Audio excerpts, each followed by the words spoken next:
Ya macam-macam faktor. Nah ini ada pemahaman yang dikatakan karena Luqman anaknya agamanya beda dengan Luqman tersebut, sehingga Luqman nasihatin la tusyrik billah inna syirka la dzulmun adzim. Salah satu pesan yang disampaikan di dalam ayat ini adalah tadi tentang akidah. Makanya kita bersyukur orang-orang tua kita akidahnya sama. Kalaupun beda, maka kita bersyukur Allah Subhanahu wa taala memberikan kita petunjuk. Alhamdulillahilladzi hadana ilal Islam. Alhamdulillahilladzi hadana li hadza wa ma kunna linahtadiya laula an hadana. Pertama diingatkan tentang bagaimana akidah. Makanya di dalam syariat kita jangan gampang-gampang masalah akidah. Artinya apa? Jangan sampai seorang baik laki-laki dan perempuan ketika memilih pasangan melupakan permasalahan akidah. Ada orang pasangan beda agama. Boleh nggak beda agama? Boleh nggak beda agama? Ya, siaran yang satu agamanya aja kadang-kadang ada masalah, apalagi beda agama. Repotan anak-anaknya. Artinya ini jadi membingungkan anak-anaknya gimana ketika beda agama. Maka diingatkan masalah akidah. Mudah-mudahan keluarga kita, anak-anak kita Allah Subhanahu wa taala jaga sehingga ketika nanti mereka punya pasangan atau cucu-cucu kita punya pasangan, salah satu yang penting adalah perhatikan perkara dia agama, bukan perkara ringan. Ini serius dalam keyakinan kita. Agama adalah sebuah prinsip, sebuah hal yang serius, bukan main-main. Karena ini berhubungan dengan keyakinan. Apalagi kita jelas ayat-ayatnya, hadis-hadisnya. Kata Allah Subhanahu wa taala, "Wa la tankihul musyrikat hatta yu'minu, wa la tankihul musyrikin hatta yu'minu," dan seterusnya dan seterusnya. Luqman menasihati anaknya masalah akidah. Mudah-mudahan kita juga memperhatikan tentang akidah kepada anak-anak kita dengan cara-cara yang kita bisa lakukan, dengan mengingatkan mereka akan kebesaran Allah Subhanahu wa taala, mengingatkan mereka akan kemahakuasaan Allah Subhanahu wa taala, mengingatkan mereka akan bahwasanya dunia ini dan lain-lainnya semuanya adalah cobaan, semuanya adalah ujian, semuanya adalah nikmat bagi orang yang beriman dengan segala apapun kondisinya dan yang lainnya. Kita ingatkan bahwasanya kita hidup di dunia ini sementara, bahwasanya selama di dunia ini adalah darul ibtila wa ikhtilaf, rumah cobaan dan ujian untuk menguji di mana dari kita yang amal-amalannya baik bagus. Tadi tentang masalah apa? Akidah, keyakinan, dialog dengan anak-anak kita. Yang kedua, ayat yang kedua yang berhubungan dengan ya bunayya mirip-mirip juga. Di ayat ke-16, ketika Luqman menanamkan kepada anaknya bahwasanya Allah Subhanahu wa taala yang Maha Kuasa, tahu apapun, tidak ada yang luput dari Allah Subhanahu wa taala. Sekalipun dia itu di bawah batu, sekalipun itu di dalam lautan, sekalipun dia di balik tirai bambu ataupun di balik pohon-pohon dan yang lain-lainnya, yang manusia tidak melihat, tidak ketahuan orang, tidak ada yang menyaksikan, tapi Allah Subhanahu wa taala latiful khabir. Karena ada orang, kalau nggak kelihatan orang bermaksiat, nauzubillah summa nauzubillah. Kalau nggak dilihatin orang, bisa jadi dia gampang digoda oleh setan, gampang dibisikin oleh setan dan dia mengikuti daripada bisikan dan godaan setan tersebut. Apa yang disebut dengan dzunubul khalawat, dosa-dosa ketika sendirian. Kalau dosa-dosa ketika gak ada yang tahu, gak ada yang lihat, gak ada yang saksikan, dia berbuat dosa. Nauzubillah summa. Tahuilah bahwasanya inna intakum mithqala habbah, sekalipun itu seberat biji, artinya ringan sekali. untuk menggambarkan kecil sekali yang mungkin dengan mata manusia tidak bisa disaksikan, yang mungkin dengan mata telanjang tidak kelihatan. Allah Subhanahu wa ta'ala Latiful Khabir. Ini ditanamkan juga. Ada dalam sebuah keterangan, ayah anaknya itu mungkin ingin bertanya, wahai ayahku, wahai Luqman, kalau Allah Maha Kuasa, bagaimana kalau perbuatan itu kecil, sedikit, kalau kelihatan orang, di malam hari, di gelap, gulita, dan semisalnya? Maka ayat ini menjawab dengan jelas bahwa Allah Subhanahu wa ta'ala Latiful Khabir. Allah menghadirkan, Allah perlihatkan, Allah kasih lihat. Kita akan dimintakan pertanggungjawaban sekalipun dia tidak kelihatan oleh orang lain. Innallaha Latiful Khabir. Allah Maha lembut, Allah Maha mengetahui. Sekarang kita minta kepada Allah dengan kelembutannya agar cuaca yang katanya kurang bersahabat, Allah hindarkan kita dari segala macam musibah.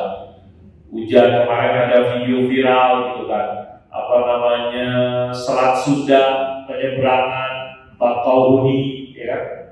Ombaknya dan lain-lain tersebut tinggi dan lain-lain. Kita berdoa kepada Allah mudah-mudahan kita dilindungi oleh Allah Subhanahu wa ta'ala. Teringat tahun 2000 berapa tsunami? Itu bulan apa, Bu? Desember. Tanggal berapa, Bu? 20. Orang Aceh. Itu kan belum lama, itu maksudnya di bulan Desember. Tsunami. Inna lillahi wa inna ilaihi serem membayangkan. Itu juga di bulan Desember kayak hari ini, tanggal 26. Sekarang kita tanggal kemarin kamu ulang tahun. Ya, tsunami kemarin ulang tahun. Serem gitu banyak ribuan orang dan lainnya. Yang pernah ke Aceh kan masih jatuh, ada kapalnya kan masih di tengah darat dan seterusnya. Serem. Inna lillahi wa inna ilaihi raji'un. Kita begitu lemah, kita begitu kecilnya, kita begitu tidak ada daya dan upayanya. Kita berdoa mudah-mudahan Jakarta Allah lindungi, umat Islam Allah lindungi. Allahumma inna na'udzubika min zawali ni'matik wa tahawuli 'afiyatik wa fujaati ni'matik wa jami'i sakhatik. Nasallallahu salam wal afiyah. Amin ya rabbal. Inna intaku mithqala habatin min khardal fatakun fi sakhra aw fis samawati aw fil ardi ya'ti biha Allah. Innallaha latiful khabir. Menanamkan keyakinan kepada Allah Subhanahu wa ta'ala, menanamkan keimanan yang kuat kepada Allah Subhanahu wa ta'ala. Ini tidak mudah. Diulang. Bagaimana kita terbayang, bagaimana perjuangan Nabi Allah Nuh alaihissalam mendakwahkan kepada anaknya sampai akhir. Tetap Allah berkehendak. Kata Nabi Allah, innahu min ahli, kata Allah, innahu laysa min ahli, innahu 'amalun ghairu shalih. Tapi tetap Nabi Allah Nuh maksimal berikhtiar, berusaha mengajak. Ada orang tua muda kepada anaknya kalau usah ditanya, tapi tetap aja anaknya alhamdulillah misalnya membangkang, melawan, terus tetap orang tua yang baik, orang tua yang beriman kepada Allah, tetap dia terus mengajak berbuat baik. Karena kita cuma punya kemampuan untuk berusaha, berikhtiar, berbuat maksimal, selebihnya kita pasrahkan kepada Allah Subhanahu wa ta'ala. Ini usaha kita ikhtiar. Itulah orang tua ini. Orang tua ikhtiar anaknya biar sehat, biar lain-lainnya, kemudian Allah berkata anaknya sakit. Orang tua ikhtiar maksimal doain, udah maksimal, udah sempurna, udah usaha ikhtiar tawakal, Allah berkehendak. Terus kita harus menerima, kita harus sabar, kita harus hadapi realitas tersebut. Jangan pernah, kok bisa begitu dan lain-lain. Ini semuanya adalah ujian dan cobaan. Ini semuanya adalah ujian dan cobaan. Dalam ujian dan cobaan tersebut kita siap menerima yang kita inginkan, sebagaimana juga kita siap menerima berbeda dari yang kita inginkan. Makanya kita diajarkan dalam syariat Islam sabar dan bersyukur. Sabar ketika berbeda dari yang kita inginkan. Saya pengen ini kejadiannya seperti ini. Saya pengen sesuai dengan rencana. Saya pengen anak saya begini dan seterusnya. Qadarullah wa ma syaa fa'al. Allah berkehendak lain dan yang Allah kehendaki itulah yang kejadian. Terus kita sabar. Saya pengen anak saya seperti ini, seperti itu, benar. Allah wujudkan, Allah realisasikan, Allah hadirkan, Allah buktikan, dan Allah berikan keinginan tersebut. Alhamdulillah. Kita menjadi hamba-hambanya yang bersyukur. Bahkan kita diajarkan oleh Sayyidina Maulana Muhammad SAW, kalau sesuai dengan keinginan kita, sesuai dengan rencana kita, sesuai dengan harapan kita, alhamdulillahilladzi bi ni'matihi tatimmus shalihat. Ternyata beda dengan kehendak, keinginan, rencana, maka kita katakan alhamdulillah ala kulli hal. Yuk, ingat dulu, kan kita diajarkan ya. Semuanya kita ucapkan alhamdulillah sesuai dengan keinginan kita. Alladzi bi ni'matihi tatimmus shalihat. Yang hanya gara-gara karunia Allah sempurnalah kebaikan-kebaikan yang kita inginkan. Terus ternyata berbeda dengan harapan, dengan keinginan, dengan yang kita inginkan, dengan yang kita pengen. Tetap juga kita diajarkan alhamdulillah ala kulli hal. Saudara puji Allah atas setiap keadaan. Saya pengen sehat, ternyata sakit. Alhamdulillah. Ada orang dia ada orang dia diuji oleh Allah Subhanahu Wa Taala dengan kakinya lumpuh, tangannya buntung, matanya buta. Ketika dijumpai oleh orang, dia cuma mengucapkan alhamdulillahilladzi afana mimma btala ba'duhu wa faddalana mimman khalaqa tafdila. Dia mengucapkan alhamdulillah. Seorang yang benar tersebut kok bisa? Atas dasar apa? Kenapa mengucapkan alhamdulillah? Padahal Anda matanya buta, padahal Anda tangannya buntung, kakinya hilang dan semisalnya. Kata dia, karena Allah memberikan kepada saya lidah yang berzikir menyebut namanya. Bersyukurlah alhamdulillah. Karena ada orang bisa jadi badannya sehat, fisiknya sehat, jasmaninya sehat, panca inderanya lengkap Allah kasih, tapi lidahnya susah menyebut alhamdulillah, susah mengucapkan pengakuan kepada Allah, menyebut berzikir kepada Allah Subhanahu Wa Taala. Yang ketiga dari kata-kata ya bunayya. Tadi ya bunayya 3 yang saya garis bawahi di surat Luqman, surat 31. Yang ketiga yang Allah sampaikan di surat Luqman ini, kata-kata Luqman kepada anaknya, ya bunayya. Ya bunayya di ayat ke-17.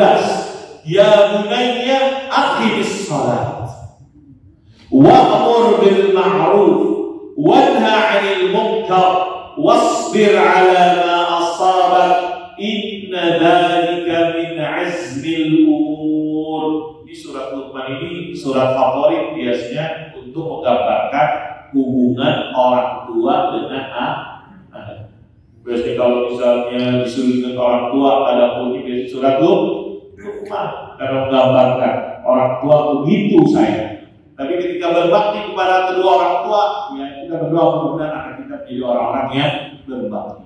Biar anak kita menjadi orang-orang yang berbakti, maka kita sekarang masih hidup, orang tua kita masih hidup, kita berbakti, orang tua kita udah wafat, kita juga menjadi orang yang berbakti kepada kedua orang tua, karena bisa berbakti kepada kedua orang tua sekalipun orang tua kita sudah wafat. Itu dia.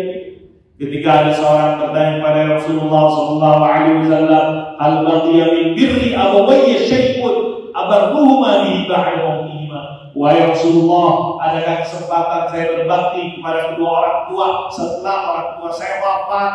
Sudah wafat, kalau masih hidup tidak bisa. Kalau masih hidup gampang kita datengin, kita kunjungin, kita penuhi keinginan-keinginan yang baik, kita sayangi mereka, kita tunjukkan perhatian kita berikan hadiah, ini bisa kita lakukan. Kita dampingi mereka, temani mereka, senangi mereka. Senang gak Bu kalau ada anak kunjungi kita? Senang gak Bu? Senang gak Bu? Masalahnya anak kecilnya sibuk Bu, anaknya sibuk. Saya baru punya anak kecil sibuk. Saya bilang pulang kuliah. Ya kan kita emang kegiatan kuliah. Libur ada tugas dan itulah. Inilah kehidupan tersebut. Dulu mungkin karena kita ketika kita masih muda, masih ada orang tua, kita kurang. Sekarang sudah siap-siap. Dari ketika meskipun demikian tetap kita berdoa kepada Allah Subhanahu Wa Taala, berusaha. Makanya mengingatkan kita juga untuk tetap terus berbakti kepada kedua orang tua kita sekalipun orang tua kita sudah wafat. Caranya bagaimana? Salah satu yang menarik, selain doa, selain istighfar, ada yang menarik yang mudah-mudahan kita bisa mengamalkan. Apa itu? Siapa dulu kita ingat orang tua kita punya teman, punya kenalan, punya apa istilahnya soulmate, bestie, apa bestie. Orang tua kita punya bestie. Kalau kita tahu itu masih hidup, nah kita kunjungi. Dia udah wafat, ada anaknya itu termasuk yang dikatakan mudah-mudahan berbakti kepada kedua orang tua setelah orang tua kita wafat. Kalau kita tahu, kita cari, kita bisa kunjungi. Nah, kita hubung, kita apa? Nah, kita kunjungi, kita berbuat baik kepada mereka yang dulu orang tua kita cintai, orang tua kita sayangi. Apakah dia dari kerabat kita, apalagi maka itu jadi salah satu menjadi bagian dari keluarga kita, ataupun bukan daripada keluarga kita. Kan ada juga sahabat tersebut teksnya banyak, intinya adalah wuddani ayyasla rajul wuddani. Sungguhnya termasuk daripada berbakti kepada kedua orang tua adalah seorang terus menyambung hubungan kepada orang-orang yang dulu orang tua kita cintai, kasihi, perhatian, peduli. Jadi gak hanya saudara, kalau saudara itu udah pasti kita berbakti kepada orang saudara-saudara yang dicintai orang tua kita, tentunya kita lanjutkan. Tapi ada orang-orang yang dia bukan saudara, dia bukan famili, dia bukan kerabat, tapi orang tua kita demen, tapi orang tua kita cinta, tapi orang tua kita peduli, orang tua kita perhatian, orang tua kita selalu komunikasi, selalu berhubungan baik. Itu termasuk inna min abadir bir ayyaslam rajulu wudda. Termasuk salah satu bentuk kebaikan adalah ketika seorang menyambung terus kebaikan yang pernah dilakukan oleh orang tua kita. Pernah suka dengan fulan, ailan dan lain-lain, kita lanjutkan suka dengan mereka tersebut, apalagi kalau mereka itu adalah orang-orang baik, orang-orang yang punya kepribadian, akhlak mulia dan lain-lain. Bagus juga kita jelaskan, bahwasanya kita informasikan kita adalah anak fulan, kita anak ailan dan lainnya. Dulu orang tua ini termasuk inna min abadir rajul, bahkan termasuk yang dikatakan dalam sebuah keterangan bentuk kebaikan berbakti setelah orang tua kita meninggal. Sering kita doa, sering kita istighfar, sering kita melaksanakan wasiatnya. Ini yang mudah-mudahan kita bisa lakukan. Makanya cari tahu, dulu orang tua kita dekat dengan Ustaz A, dulu orang tua kita dekat dengan Kiai A, dulu orang tua kita cinta dengan, kita lanjutkan. Dulu orang tua kita sangat menghormati fulan, orang tua kita punya hubungan baik karena hubungan A, B dan lain-lain. Kita lanjutkan berhubungan baik dengan orang-orang tersebut dan kita niatkan ini termasuk birrul walidin, berbakti kepada kedua orang tua setelah orang tua kita wafat. Luqman mengatakan kepada anaknya, Ya bunayya aqimis salata wa'mur bil ma'ruf wanha 'anil munkar wasbir 'ala ma asabak inna dzalika min 'azmil umur. Wahai anakku sayang, ya bunayya, wahai anakku sayang. Ada ya bunayya, ada sekolah namanya bunayya, ada buku ya bunayya, ada Secara ya bunaya artinya adalah anakku sayang. Wahai anakku sayang, dirikanlah sholat. Kemarin dulu udah ada sholat. Luqman ini Nabi Muhammad bukan? Tadi kan Luqman hidupnya di zaman Nabi apa, Bu? Nabi Daud. Sudah ada sholat belum? Tapi disuruh sholat. Karena sholat itu kita yakini sebelum Nabi Muhammad juga sudah ada. Sudah ada. Banyak ayat-ayatnya. Karena apa namanya Nabi Ibrahim juga. Nabi Ibrahim banyak. Rabbi ja'alni muqimas shalah. Nabi Ibrahim banyak itu. Wahai Allah, jadikan aku mendirikan. Itu dari siapa? Nabi Ibrahim. Rabbi ja'alni muqimas shalah wa min dzurriyyati. Rabbana wa taqabbal du'a.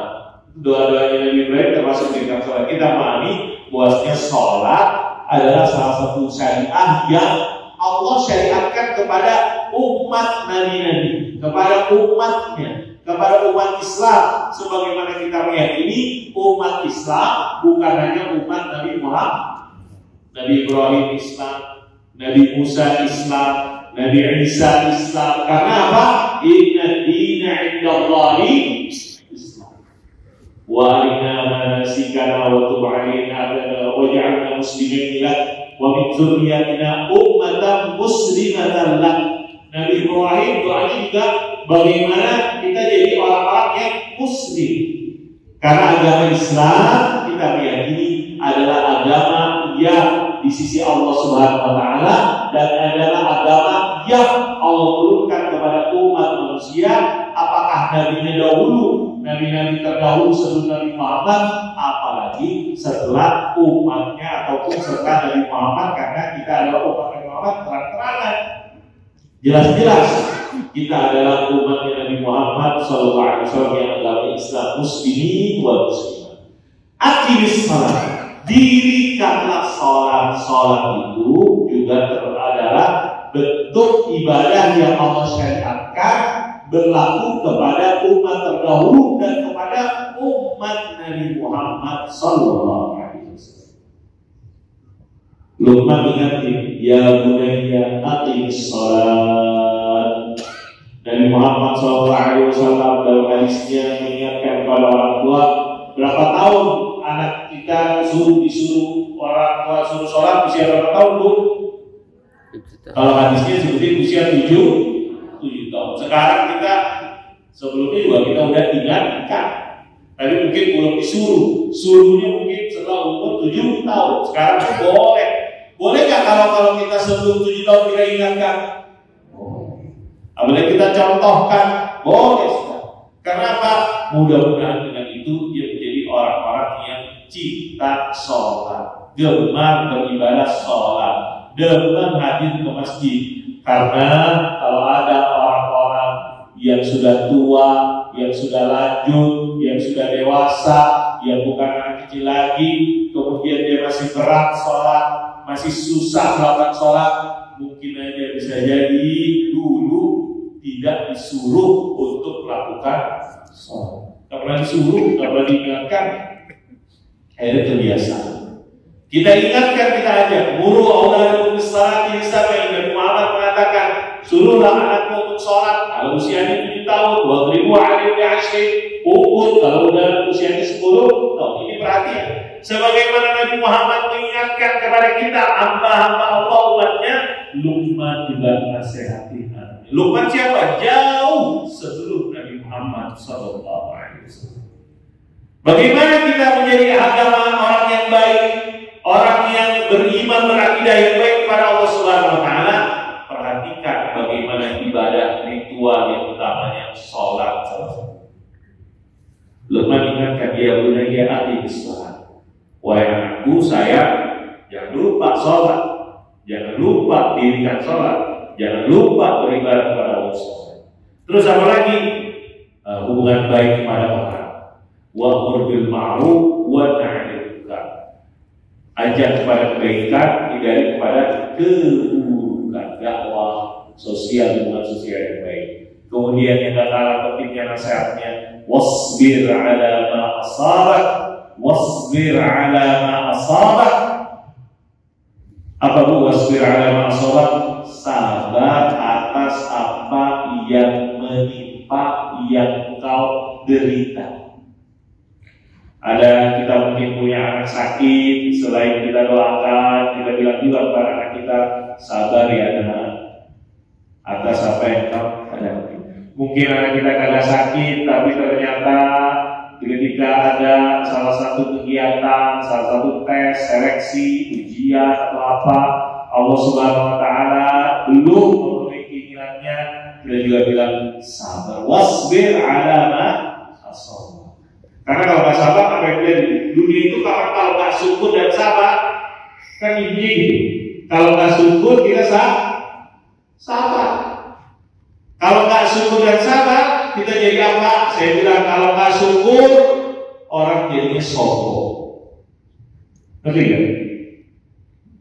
Maksudnya apa? Ketika Allah kasih kepada seorang tersebut kebaikan, kejayaan, kesuksesan, kekayaan, kesehatan dan lain-lain, kalau nggak syukur kepada Allah, apa yang terjadi? Sombong. Orang-orang yang nggak ingat Allah, orang-orang yang kenal Allah, sombong. Kenapa Anda kaya? Oh, siapa dulu dong saya A, B, C, D, E, saya lulusan, saya kerja, saya sombong manusia. Kenapa Anda sehat? Oh, saya terus sehat, sombong. Kita manusia cenderung sombong. Makanya kita dilarang untuk sombong, karena sombong hanya milik Allah. Terus syukur. Alhamdulillah alladzi bi ni'matihi tatimmus shalihat. Ingat bu cerita Nabi Sulaiman. Ada Nabi Sulaiman. Pernah Allah Subhanahu Wa Taala kasih kepada Nabi Sulaiman. Apa yang Allah kasihkan kepada Nabi Sulaiman? Dia punya pasukan yang bisa menghadirkan singgasana dalam kecepatan mengalahkan kejapan mata. Kata jin, ada jin namanya Ifrit. Jin namanya apa bu? Ifrit. Pernah dengar nggak jin Ifrit? Ada nggak jin Ifrit? Ada di Al-Quran disebutkan. Qala Ifritun minal jin. Kata jin Ifrit, wahai Sulaiman, ana atika bi qabla taquma min maqamik. Saya akan bawa singgasana Balqis sebelum kau bangun. Wa qala alladhi 'indahu 'ilmun min al-kitab, ana atika bi qabla an yartadda ilayka tarfuk. Ada yang Allah berikan kepadanya ilmu dari kitab. Saya hadirkan singgasana Balqis sebelum kau kedip langsung ada di hadapan Sulaiman. Apa kata Sulaiman? Oh, ini dia pintar. Kata Sulaiman, haza min fadli rabbi. Ini dari Allah. Sulaiman mengembalikan itu semuanya dari haza min fadli rabbi liyabluwani, untuk uji saya. Apakah saya jadi hambanya yang syukur, berterima kasih kepada Allah, atau hambanya yang kufur. Maka kalau kita tidak syukur, biasanya kita cenderung sombong. Kalau kita nggak sabar, tadi syukur biar kagak sombong. Kalau kita nggak sabar, kenapa? Biasanya kita bisa jadi stres. Nah, SS juga ada SSS. Saya maksa-maksa. Syukur biar kagak sombong, sabar biar kagak stres. Udah penalti kagak gol, stres ya kira-kira. Pernah ya udah penalti kagak nggak masuk, mungkin nggak? Mungkin siapa yang bilang Messi ya, Messi. Bukan ya? Lionel Messi tuh nggak Lionel Messi? Kemarin pertama deh, dapat bola emas kalau dia pernah apa yang dia penalti kagak masuk. Padahal penalti. Kalau nggak sabar, ya udah stres gitu saya. Kalau kita nggak sabar menghadapi ketetapan Allah Subhanahu Wa Taala, kita nggak terima. Saya udah belajar, saya udah ikhtiar, saya udah coba, saya udah sebutin tuh ikhtiar, udah semuanya terbukti. Saya udah begini kepada suami saya udah begini kepada pasangan istri saya, tapi ternyata pasangan saya nggak positif, terlalu inilah. Kita sama-sama mengetahuinya. Terus kalau kita kagak sabar tuh, stres nggak mikirin pasangan? Stres nggak kira-kira mikirin pasangan?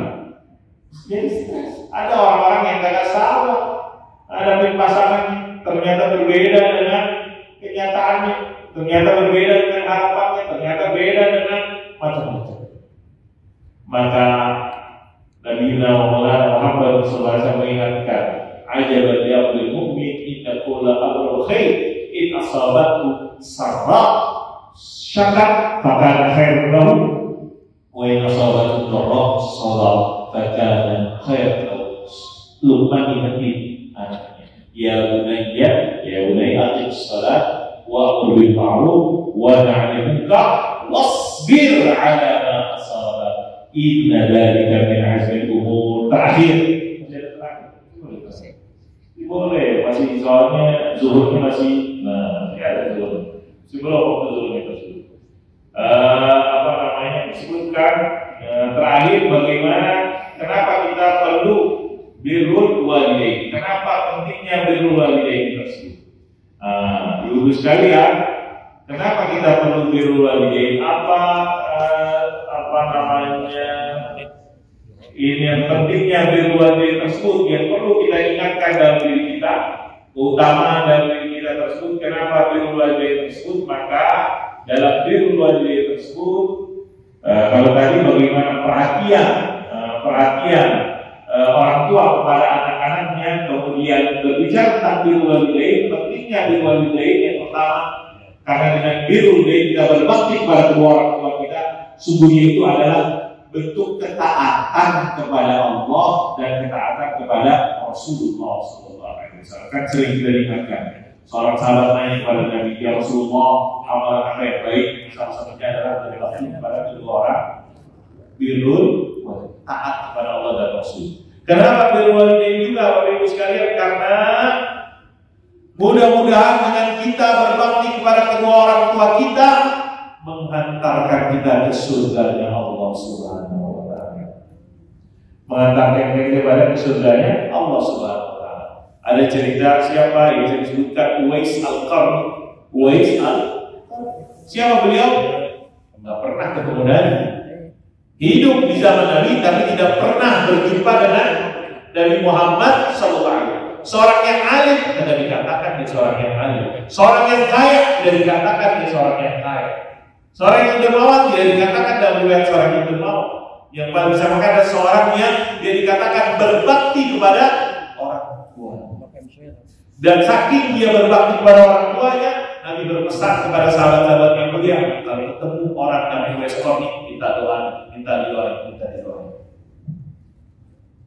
Ketika diketahuan orang-orang Westcott tersebut, ya ini dia menghilang. Allah Subhanahu wa Ta'ala, dia minta kepada Allah biar kagak. Karena apa? Dia begitu baik kepada kedua orang tua. Kenapa kita berbakti kepada kedua orang tua? Mudah-mudahan dengan itu kita bisa mendapatkan surganya Allah Subhanahu wa Ta'ala. Kenapa kita berbakti kepada kedua orang tua? Karena kayak balas jasa lah, budi yang baik, mereka cinta kita kepada orang tua. Salah satu bukti cinta kita kepada orang tua adalah kita berbakti kepada orang tua kita. Kenapa kita berbakti kepada orang tua kita? Karena kita pengen anak-anak kita juga berbakti kepada kita. Betul. Kita pengen anak-anak kita walaupun kita udah berbakti kepada orang tua kita, ternyata kita enggak. Ya, kita serahkan kepada Allah Subhanahu wa Ta'ala. Hal jazaa'ul ihsan illa ihsan. Mudah-mudahan yang sedikit ini bermanfaat bagi saya dan juga bagi jamaah sekalian. Silakan kalau ada pertanyaan kita buka. Wallahu a'lam bishawab.